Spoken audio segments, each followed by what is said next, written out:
അടുത്തതായിട്ട് പിണറായി വിജയൻ സർക്കാർ എന്ന ഒരു വിഷയം ഏത് വിധത്തിലായിരിക്കും, അതൊരു വിഷയമായിട്ട് എടുക്കുകയാണെങ്കിൽ ഏത് വിധത്തിലായിരിക്കും നമ്മുടെ വോട്ടർമാരെ സ്വാധീനിക്കുക, എവിടങ്ങളിലൊക്കെ ആയിരിക്കും എന്ന ഘടകമാണ് പരിശോധിക്കേണ്ടത്. രഞ്ജിത്ത് രാമേന്ദ്രൻ നമ്മളൊപ്പം ചേരുന്നു. രഞ്ജിത്ത്, പിണറായി വിജയൻ സർക്കാരിൻ്റെ ഒരു വിലയിരുത്തലാകുമോ എന്ന് ചോദിച്ചാൽ അങ്ങനെ തന്നെയായിരിക്കും. പിണറായി വിജയൻ സർക്കാരിൻ്റെ നടപടികളും കാര്യങ്ങളുമൊക്കെ എല്ലായിടത്തും കേരളത്തിലാകെ തന്നെയും വിലയിരുത്തപ്പെടുകയും ചെയ്യും. അത് വോട്ടർമാരെ വലിയൊരളവിൽ ലോക്സഭാ ഇലക്ഷൻ ആണെങ്കിലും വലിയൊരളവിൽ അവരുടെ തീരുമാനങ്ങളിലേക്ക് നയിക്കുകയും ചെയ്യും. എങ്കിൽ തന്നെയും പിണറായി കൈകാര്യം ചെയ്ത പല വിഷയങ്ങൾ, ശബരിമല, പ്രളയം, ഓഖി പോലുള്ള എല്ലാ ആളുകളും ശ്രദ്ധിച്ച വലിയ വിഷയങ്ങൾ, അത് ഉണ്ടായ ഇടങ്ങൾ, അത് സ്വാധീനിക്കപ്പെടുന്ന പ്രത്യേകമായ മണ്ഡലങ്ങൾ, അവിടങ്ങളിൽ ഒരുപക്ഷെ അത് കൂടുതലായിട്ട് ഇടപെടാൻ എത്രത്തോളം സാധ്യതയുണ്ട്, അത് ഏതൊക്കെ മണ്ഡലങ്ങളാണ്? സനീഷ് പറഞ്ഞതുപോലെ തന്നെ ഒന്ന് ശബരിമല വിഷയം, അത് പിണറായി സർക്കാരിൻ്റെ കാലത്തുണ്ടായ പ്രധാനപ്പെട്ട ഒന്നാണ്. തെരഞ്ഞെടുപ്പിനെ സ്വാധീനിക്കാൻ പോകുന്നുവെന്ന് പല സർവേകളിലും വന്ന കാര്യമാണ്. മറ്റൊന്ന് കർഷക രോഷം, ഈ മൊറട്ടോറിയവുമായി ബന്ധപ്പെട്ട് ഉണ്ടായ ചില വിവാദങ്ങളും അത് സർക്കാർ സ്വീകരിച്ച നടപടികളും. മൂന്നാമത്തേത് ഒന്ന് പ്രളയവുമായി ബന്ധപ്പെട്ട് സർക്കാർ സ്വീകരിച്ച നടപടികൾ എത്രത്തോളം ഫലപ്രദമായി എന്ന കാര്യം. നാലാമത്തെ ഒന്ന് ഓഖി ദുരന്തം, അതും വളരെ പ്രധാനപ്പെട്ട കാര്യമാണ് പിണറായി സർക്കാരിനെ സംബന്ധിച്ചിടത്തോളം. നമുക്ക് ആദ്യം ഈ പറഞ്ഞതുപോലെ കർഷക രോഷം എന്ന വിഷയം, കർഷകരുമായി ബന്ധപ്പെട്ട വിഷയങ്ങൾ, അതിന് രാഹുൽ ഗാന്ധിയുടെ നടത്തിയ പ്രഖ്യാപനങ്ങളടക്കം അതുമായി ബന്ധപ്പെട്ട് അത് ബാധിക്കുന്ന മണ്ഡലങ്ങൾ പ്രധാനമായും 7 മണ്ഡലങ്ങളെ പ്രധാനമായും അത് ബാധിക്കുന്നുണ്ട്. അതിൽ 4 കഴിഞ്ഞ തവണ UDF നേടിയ മണ്ഡലങ്ങളും 2 LDF നേടിയ മണ്ഡലങ്ങളുമാണ്. ഇപ്പോൾ പിണറായി വിജയൻ സർക്കാരിൻ്റെ മൊറട്ടോറിയവുമായി ബന്ധപ്പെട്ട് കർഷക ആത്മഹത്യകൾ നടന്ന വയനാട്ടിൽ അടക്കം ഈ മൊറട്ടോറിയം പ്രഖ്യാപിച്ചതിൽ ആശയക്കുഴപ്പമടക്കം വലിയ തോതിൽ സ്വാധീനിക്കാനുള്ള സാഹചര്യമുണ്ട്. വളരെ പെട്ടെന്ന് ആ കാര്യങ്ങളൊക്കെ ഞാനൊന്ന് പറഞ്ഞു പോവുകയാണ്. മറ്റൊന്ന് പ്രധാനപ്പെട്ട കാര്യമായി നമുക്ക് എടുക്കാൻ സാധിക്കുന്നത് ഈ പ്രളയം, അത് കേരളത്തിൽ ഒരിക്കലും മറക്കാനാവാത്ത തരത്തിലുള്ള പ്രളയം ബാധിച്ചു. അത് ബാധിക്കുന്ന 3 മണ്ഡലങ്ങൾ കേരളത്തിൽ ഉണ്ട്. അത് പത്തനംതിട്ട, മാവേലിക്കര അടക്കമുള്ള 3 മണ്ഡലങ്ങൾ, ഈ വയനാട് അടക്കമുള്ള 3 മണ്ഡലങ്ങളാണ് ഇതുമായി ബന്ധപ്പെട്ടുള്ളത്. ഈ 2 മണ്ഡലങ്ങൾ UDF നേടിയതാണ്. അത് LDFിൻ്റെ ഭാഗത്ത് നിന്ന് 1 മണ്ഡലവും കഴിഞ്ഞ തവണ നേടിയ സാഹചര്യമുണ്ടായിരുന്നു. അവിടെയും ഈ പ്രളയവുമായി ബന്ധപ്പെട്ട സർക്കാരിൻ്റെ പുനരധിവാസ പ്രവർത്തനങ്ങൾ അടക്കം വലിയ തോതിൽ ചർച്ച ചെയ്യപ്പെടുന്ന സ്ഥലമാണ്. അതെങ്ങനെ വോട്ടർമാരെ സ്വാധീനിക്കും, വോട്ടർമാർ എങ്ങനെ വോട്ട് രേഖപ്പെടുത്തുമെന്ന് വളരെ പ്രധാനപ്പെട്ട ഒന്നാണ്. മറ്റൊന്ന് നമുക്ക് എടുക്കാനുള്ളത് ഈ ശബരിമലയുമായി ബന്ധപ്പെട്ട വിഷയം തന്നെയാണ്. ശബരിമല ഫാക്ടർ ഏറ്റവും കൂടുതൽ ബാധിക്കുന്ന മണ്ഡലങ്ങളുണ്ട്. അതിലേക്കൊന്ന് പോയി കഴിഞ്ഞാൽ അതും വളരെ പ്രധാനപ്പെട്ട ഒന്ന് തന്നെയാണ് സർക്കാരിനെ സംബന്ധിച്ചിടത്തോളം. അതിലേക്ക് വരാം. നമ്മൾ ആദ്യം പറഞ്ഞ 2 കാര്യങ്ങൾ കഴിഞ്ഞാൽ വീണ്ടും ശബരിമലയിലേക്ക് വരാം. ശബരിമല ഫാക്ടർ ബാധിക്കുന്ന പ്രധാനപ്പെട്ട 6 മണ്ഡലങ്ങളാണ് പറയുന്നത്. അത് പത്തനംതിട്ടയുണ്ട്, മാവേലിക്കരയുണ്ട്, ആലപ്പുഴയുണ്ട്, കൊല്ലമുണ്ട് അടക്കം 6 മണ്ഡലങ്ങളിൽ വളരെ പ്രധാനപ്പെട്ട ഒന്നായി ശബരിമല മാറും. അവിടെ NSN നിലപാട് നിർണായകമാണ്. നാമജപ ഘോഷയാത്ര നടന്ന മണ്ഡലങ്ങളടക്കം ഇതുണ്ട്. അവിടെ 3-3 ആയിരുന്നു 2014 LDFും UDFും നേടിയ സീറ്റുകൾ. അവിടെയും വോട്ടർമാരുടെ നിലപാട് വളരെ നിർണായകമാണ്. ഇത്തരത്തിലുള്ള പിണറായി സർക്കാരിനെ ബാധിക്കുന്ന ഏതാണ്ട് 4ഓളം കാര്യങ്ങൾ, സർക്കാരിനെ വിലയിരുത്തുന്ന കാര്യങ്ങൾ തന്നെയാണ് ഈ മണ്ഡലങ്ങളിൽ വളരെ പ്രധാനപ്പെട്ടത്. അത് ഈ തെരഞ്ഞെടുപ്പിനെ എങ്ങനെ ബാധിക്കുമെന്നും വളരെ പ്രസക്തമായ ഒരു കാര്യമാണ്. സനീഷ്, അതാണ്. രഞ്ജിത്ത്, നന്ദി. ഇപ്പോൾ അപർണ കുറുപ്പ് കൂടെ നമ്മോടൊപ്പം ചേരുന്നു. അപർണ, ഇത് ഈ പിണറായി സർക്കാരിൻ്റെ ഒരു വിലയിരുത്തലാകും എന്നാരും പറഞ്ഞു കേട്ടില്ല, അല്ലെങ്കിൽ അതിനേക്കാൾ പ്രധാനപ്പെട്ട വിഷയങ്ങളുണ്ട് എന്ന് സ്ഥാപിക്കാനാണ് എല്ലാവരും ശ്രമിച്ചത്. എങ്കിലും ഈ സർക്കാരിൻ്റെ പ്രവർത്തനങ്ങൾ സംബന്ധിച്ചുള്ള ചില പ്രസ്താവനകളും ചില കാര്യങ്ങളുമൊക്കെ എല്ലാ ആളുകളും എതിർത്തും അനുകൂലിച്ചും മുന്നോട്ട് വെച്ചിട്ടുണ്ടാകുമല്ലോ. അവ ഏതൊക്കെയാണ് വോട്ടർമാരെ സ്വാധീനിക്കുന്നതായുള്ളത്? തീർച്ചയായും സനീഷ്, എനിക്ക് തോന്നുന്നു നമ്മുടെ റിപ്പോർട്ടർമാർ അഭിപ്രായങ്ങൾ ജനങ്ങളുമായി എടുത്ത അഭിപ്രായങ്ങൾ കണക്ക് കൂട്ടിയാൽ തന്നെ ഓഖിയുണ്ട്, കർഷക പ്രശ്നങ്ങളുണ്ട്, ശബരിമലയുണ്ട്. പക്ഷേ എങ്കിൽ പോലും എനിക്ക് തോന്നുന്നു പിണറായി സർക്കാരിനെ വിലയിരുത്തുന്നുണ്ട് ഇത്തവണത്തെ തെരഞ്ഞെടുപ്പിലെങ്കിൽ ഒന്നാമത്തെ ഘടകം പ്രളയവുമായി ബന്ധപ്പെട്ട വിഷയങ്ങളും തന്നെയാണ് എന്നാണ് എൻ്റെ ഒരു വിലയിരുത്തൽ. മാത്രമല്ല, പ്രളയ ദുരിതാശ്വാസത്തിനായി എന്തെല്ലാം LDF സർക്കാർ ചെയ്തു, ആ കോർഡിനേഷന് വേണ്ടിയാണ് ഇടതുപക്ഷം പലയിടത്തല്ല ആ മുഖ്യ പ്രചാരണം നടത്തിയത്. എന്നാൽ അതേ വിഷയം തന്നെ അതിലുണ്ടായ ദുരിതാശ്വാസ പ്രവർത്തനങ്ങളുണ്ടായ വീഴ്ച, ഡാം മാനേജ്മെന്റ് വിഷയങ്ങൾ, ആമിക്കസ് ക്യൂറി റിപ്പോർട്ട്, ഇതെല്ലാം ഉയർത്തി കാണിച്ചിട്ടാണ് UDFും BJPയും പ്രതിരോധിക്കാനും സർക്കാരിനെ ആക്രമിക്കാനും ശ്രമിച്ചത്. കേരളത്തിൽ എത്തിയ BJPയുടെ ദേശീയ നേതാക്കൾ CPMനെതിരെ പ്രതിരോധം തീർത്തതും ആരോപണങ്ങൾ ഉന്നയിച്ചതും ഈ വിഷയം ഉയർത്തി തന്നെയായിരുന്നു. പ്രധാനമായും പ്രധാനമന്ത്രി നരേന്ദ്രമോദി കേരളത്തിൽ അഴിമതി സർക്കാരാണ് എന്ന് ഉള്ള ഒരു പരാമർശം നടത്തി. പ്രളയ ദുരിതാശ്വാസത്തിൽ തട്ടിപ്പ് നടത്തി പിണറായി സർക്കാർ എന്നുള്ള വലിയ ഒരു വിമർശനമാണ് അദ്ദേഹം നടത്തിയത്. പ്രധാനമന്ത്രിയുടെ വാക്കുകളിലേക്ക് വേണം ആദ്യം.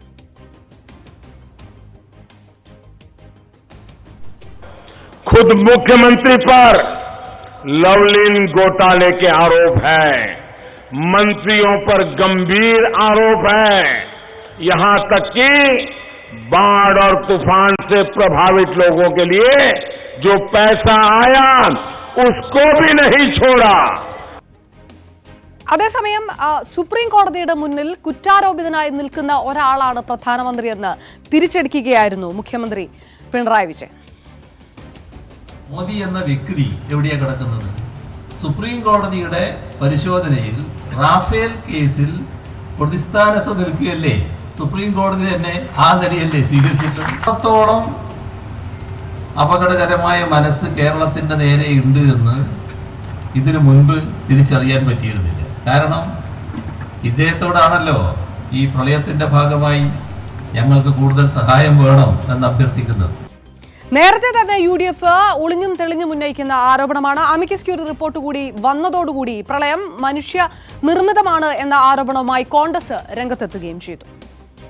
എക്സ്പേർട്ട് അല്ല അദ്ദേഹം എന്ന് പറഞ്ഞ അമിക്കസ് ക്യൂറി എക്സ്പേർട്ട് അല്ല. അതുകൊണ്ട് എക്സ്പേർട്സിനെ കൂടെ ഉൾപ്പെടുത്തിക്കൊണ്ട് ഒരു ജുഡീഷ്യൽ എൻക്വയറി ഇതിനെക്കുറിച്ച് നടക്കണം. അപ്പോൾ ഇത് രാഷ്ട്രീയ പ്രേരിതമാണ് എന്ന് പറയുന്നത് നീതിന്യായ വ്യവസ്ഥയോടുള്ള ഒരു വെല്ലുവിളിയാണ്. പക്ഷേ പൂർണ്ണമായും ഈ അമിക്കസ് ക്യൂറി റിപ്പോർട്ടിനെ തള്ളിക്കളയുകയായിരുന്നു മുഖ്യമന്ത്രി പിണറായി വിജയൻ. ഒരു ദുരന്തത്തെ ഏകമനസ്സോടെ നേരിടുന്ന ഒരു ജനത, ആ ഒരുമ, ആ ഐക്യം രാജ്യവും ലോകവും പ്രശംസിച്ചു. അപ്പോൾ ചില മാനസികതയൊക്കെ ഉണ്ടാവുമല്ലോ, അതൊന്നും ഇഷ്ടപ്പെടാത്ത ജനങ്ങൾ അവർക്കത് വല്ലാത്തൊരു അസത്യം. ഇതാണല്ലോ അപർണ നമ്മൾ നോക്കിക്കൊണ്ടിരുന്നത്. പിണറായി വിജയൻ സർക്കാർ, ശ്രീലാൽ ഇവിടെ ഈ സർക്കാരിനെ മാറ്റി നിർത്തി സർക്കാരിന് നേതൃത്വം കൊടുക്കുന്ന ആൾ കൂടെ വിലയിരുത്തപ്പെടുന്ന ഒരു തെരഞ്ഞെടുപ്പായിരിക്കും എന്ന് വിചാരിച്ചാൽ, അങ്ങനെ വിചാരിക്കുന്ന വോട്ടർമാരും ഉണ്ടാകുമല്ലോ. അദ്ദേഹത്തെ വ്യക്തിപരമായി വിലയിരുത്തി പോയി വോട്ട് ചെയ്യുക എന്നതുകൂടെ ഉണ്ടാകുമല്ലോ. ഇവിടെ ഒരു വലിയ ഇമേജ് മേക്ക് ഓവർ നടത്തിയ പിണറായി വിജയൻ്റെ മേൽ വോട്ട് ചെയ്യാനുള്ള കാരണങ്ങൾ എന്തൊക്കെയായിരിക്കും? അതിനെ എതിർത്ത് കാരണങ്ങൾ ഉണ്ടാക്കിയിട്ടുണ്ടോ പ്രതിപക്ഷം?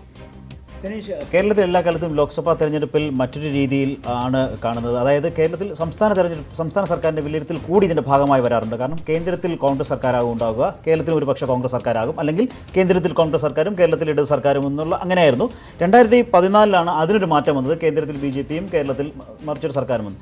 ഇത്തവണയും കേന്ദ്രത്തിൽ BJP സർക്കാരിൻ്റെ നേട്ടങ്ങൾ BJP ഉയർത്തി കാണിക്കുകയും സംസ്ഥാന സർക്കാരിൻ്റെ നേട്ടങ്ങൾ സംസ്ഥാന സർക്കാരിനെതിരെയുള്ള ആരോപണമായി വരികയും, അതാണ് പ്രധാനമന്ത്രിയെല്ലാം കേരളത്തിൽ വന്ന് ചെയ്തത്. പക്ഷേ പിണറായി വിജയൻ മുഖ്യമന്ത്രിയായി വന്നപ്പോൾ അദ്ദേഹത്തിന് അതുവരെ ഉണ്ടായിരുന്ന ലാവലിനടക്കമുള്ള വിഷയങ്ങളുണ്ടായിരുന്ന ഒരു പ്രതിസന്ധി മാറി അദ്ദേഹം ഒരു നല്ല തുടക്കം തന്നെയാണ് കാഴ്ചവെച്ചത്. ലൈഫ് മിഷൻ പദ്ധതി അടക്കമുള്ള പ്രഖ്യാപനങ്ങൾ നടത്തി ഒരു വലിയ തുടക്കം നടത്തി. 100 ദിവസത്തെ ഭരണ നേട്ടങ്ങൾ മുന്നോട്ട് വെച്ചുകൊണ്ടുള്ള പ്രചാരണങ്ങളും എല്ലാം നടത്തി. പക്ഷേ ഓഖി ദുരന്തമുണ്ടായപ്പോൾ അത് ഒരു ചെറിയ തിരിച്ചടിക്ക് കാരണമായി. ആ ഓഖി തിരിച്ചടി പോലും പ്രളയത്തിൻ്റെ ആദ്യ നാളുകളിൽ പ്രളയം നേരിട്ട രീതിയിൽ അത് ഒരു വലിയ വിജയമാക്കി മാറ്റിക്കൊണ്ട്, അല്ലെങ്കിൽ ഉറച്ചു നിന്ന് മുന്നിൽ നിന്ന് നയിച്ച്, സർക്കാരിനെ മുന്നിൽ നിന്ന് നയിച്ച് പ്രളയം നേരിട്ടു തുടങ്ങിയ ഒരു പ്രതീതി ഉണ്ടാക്കുന്നതിൽ പിണറായി വിജയൻ വിജയിച്ചിരുന്നു, മുഖ്യമന്ത്രി വിജയിച്ചിരുന്നു. പക്ഷേ അതിനുശേഷം ശബരിമലയിൽ എത്തിയപ്പോൾ അതൊരു സ്പ്ലിറ്റ് വേർഡിക്റ്റ് എന്ന തലത്തിലേക്ക് പോയി. ശബരിമലയിൽ ഒരു വിഭാഗം പിണറായി വിജയനൊപ്പവും ഒരു വിഭാഗം അദ്ദേഹത്തിന് എതിർത്തും എന്നുള്ള രീതിയിലേക്ക് കാര്യങ്ങൾ എത്തി. ഒരു പക്ഷേ മുഖ്യമന്ത്രി കുറച്ചുകൂടി രാഷ്ട്രീയ മെയ്വഴക്കം കാണിച്ചിരുന്നുവെങ്കിൽ ശബരിമല ഇത്ര വലിയൊരു വിഷയം തുടങ്ങിയ തലത്തിലേക്ക് പോലും വന്നു. അതുകൊണ്ട് തന്നെ തുടക്കത്തിലുണ്ടായ ആ ഒരു വലിയ ഒരു എഡ്ജ് ഈ അവസാനം ഈ തെരഞ്ഞെടുപ്പിന് തൊട്ട് മുമ്പിലെത്തുമ്പോൾ അദ്ദേഹത്തിന് ഉണ്ടോ എന്ന കാര്യത്തിൽ സംശയം. അത് ശരിയാണ്. അങ്ങനെയാണ് രാജീവ്, ഇവിടെ ഈ 100 വർഷങ്ങൾക്കിടയിലാണ് ഒരു പ്രളയം ഉണ്ടായത്. അത് കൈകാര്യം ചെയ്യുന്ന ഒരുപക്ഷെ ആദ്യത്തെ മുഖ്യമന്ത്രിയാണ്, ഒരുപക്ഷെ അല്ല ആദ്യത്തെ മുഖ്യമന്ത്രിയാണ്. അത് കൈകാര്യം ചെയ്യാൻ അവസരം കിട്ടിയ ആദ്യത്തെ മുഖ്യമന്ത്രിയാണ്. വലിയ ചീത്തപ്പേർ ഉണ്ടാക്കിയിട്ടില്ല. ശബരിമല വിഷയമാണെങ്കിലും അത്രക്ക് അസാധാരണമായുള്ളൊരു വിഷയം, അത്രക്ക് വലുപ്പമുള്ളൊരു വിഷയമാണ്. ഇത് രണ്ടും കൈകാര്യം ചെയ്ത മുഖ്യമന്ത്രി എന്ന നിലക്ക് വിലയിരുത്തപ്പെടുകയില്ലേ അദ്ദേഹം? റിസൾട്ട് എന്തായാലും, അതായത് ഇടതുപക്ഷത്തിൻ്റെ റിസൾട്ട് എന്തായാലും പിണറായി വിജയനും CPM-ഉം വളരെ ആത്മവിശ്വാസത്തോടെയാണ് ഈ തെരഞ്ഞെടുപ്പിനെ നേരിടുന്നത്. കാരണം ഇതിനു മുൻപ് ചില മുഖ്യമന്ത്രിമാർ അല്ലെങ്കിൽ ഭരണത്തിന് നേതൃത്വം നൽകുന്ന പാർട്ടി, അത് കോൺഗ്രസ് ആയാലും പ്രത്യേകിച്ച് CPM ഉണ്ടായിരുന്നപ്പോൾ ഇത്തരത്തിലുള്ള ലോക്സഭാ തെരഞ്ഞെടുപ്പിൻ്റെ കാര്യം വരുമ്പോൾ ചോദിച്ചാൽ പറയും അത് ലോക്സഭാ തെരഞ്ഞെടുപ്പാണ്, അത് രാഷ്ട്രീയം വേറെയാണ് എന്നാണ് സാധാരണ പറയാറ്. പക്ഷേ ഇത്തവണ മുഖ്യമന്ത്രിയുടെ ഭാഗത്തുനിന്നായാലും പാർട്ടിയുടെ ഭാഗത്തുനിന്നായാലും ഉണ്ടായ പ്രതികരണം സംസ്ഥാന സർക്കാരിൻ്റെ കൂടി വിലയിരുത്തലാകും എന്ന് പറഞ്ഞു. അപ്പോൾ ഇതിന് മുൻപുള്ള നിലപാട് മാറ്റി, അത് കേന്ദ്രത്തിൻ്റെ തെരഞ്ഞെടുപ്പാണ് എന്ന് പറയുന്ന നിലപാട് മാറ്റി സംസ്ഥാന സർക്കാരിൻ്റെ കൂടി വിലയിരുത്തലാണ് എന്ന് പറയണമെങ്കിൽ അവർക്ക് ആത്മവിശ്വാസം നൽകുന്ന ചില കാര്യങ്ങളുണ്ട് എന്നുള്ളത്. റിസൾട്ട് എന്തുമായിക്കോട്ടെ. അപ്പോൾ ഒരു പക്ഷേ അത് പ്രളയത്തിൻ്റെ കാര്യമായിരിക്കും. പ്രളയത്തിൻ്റെ കാര്യത്തിൽ രണ്ടുണ്ട്. ഒന്ന്, പ്രളയത്തെ നേരിട്ട രീതിയും പിന്നെ ദുരിതാശ്വാസ പ്രവർത്തനങ്ങൾ സംബന്ധിച്ച പരാതിയും. ഇത് രണ്ടും പോസിറ്റീവും നെഗറ്റീവും ഉണ്ട്. ഏതായാലും ഇപ്പോൾ ശബരിമലയുടെ കാര്യത്തിലായാലും വലിയ എതിർപ്പും ഒക്കെ ഉണ്ടായി. പൊതുസമൂഹത്തിൽ നോക്കുമ്പോൾ അല്ലെങ്കിൽ വിലയിരുത്തുമ്പോൾ മുഖ്യമന്ത്രി കുറെ കൂടി ഇപ്പോൾ ശ്രീലാൽ പറഞ്ഞ പോലെ മെയ്വഴക്കം കാണിക്കേണ്ടിയിരുന്നില്ലേ എന്ന് ചോദിച്ചാലുണ്ട്. പക്ഷേ അതിനപ്പുറത്ത് വലിയൊരു ജനസമൂഹം ഇതിനെ പിന്തുണയ്ക്കുന്നുണ്ട് എന്ന് മുഖ്യമന്ത്രി കരുതുന്നുണ്ടാകണം. ഏതായാലും അവര് ഇത് വളരെ ആത്മവിശ്വാസത്തോടെ നേരിടുന്ന ഒരു തെരഞ്ഞെടുപ്പാണ്. അതുകൊണ്ടാണ് ഈ സർക്കാരിന്റെ കൂടി വിലയിരുത്തലാകും ഈ തെരഞ്ഞെടുപ്പ് എന്ന് മുഖ്യമന്ത്രിയും പാർട്ടിയും പറയാൻ കാര്യം അതാണ്. ഈ പ്രളയമുണ്ടായപ്പോഴും ശബരിമല ഉണ്ടായിരുന്ന കാലത്തുമുള്ള പല വിഷയങ്ങളും ഒരുപക്ഷെ ഇപ്പോൾ ചർച്ച ചെയ്യപ്പെടുന്നില്ല പരസ്യമായിട്ട്. നവോത്ഥാനം പോലുള്ള കാര്യങ്ങളൊന്നും ഈ ഇടതുപക്ഷം തന്നെയും അക്കാലത്ത് ചർച്ച ചെയ്തത്രക്ക് ഗൗരവത്തിൽ ഇപ്പോൾ തെരഞ്ഞെടുപ്പ് പ്രചാരണ വേദിയിൽ ചർച്ച ചെയ്തതായിട്ട് കണ്ടിട്ടില്ല. പക്ഷേ എങ്കിൽ തന്നെയും ആളുകളുടെ ഉള്ളിൽ നാളെ വോട്ട് ചെയ്യാൻ വേണ്ടി പോകുന്ന വോട്ടർമാരുടെ ഉള്ളിൽ ഈ സമീപകാലത്ത് നടന്ന ഈ കാര്യങ്ങൾ ഉണ്ടാകും എന്ന കാര്യത്തിൽ ഒരു സംശയവുമില്ല. ഏറ്റവും പ്രധാനപ്പെട്ട കാര്യങ്ങളിലൊന്നായിട്ടായിരിക്കും അവർ പിണറായി വിജയൻ സർക്കാർ ഈ കാര്യങ്ങളെ കൈകാര്യം ചെയ്ത രീതി, അതിന് വന്ന വീഴ്ചകൾ, ഇവയെ പരിഗണിക്കുക.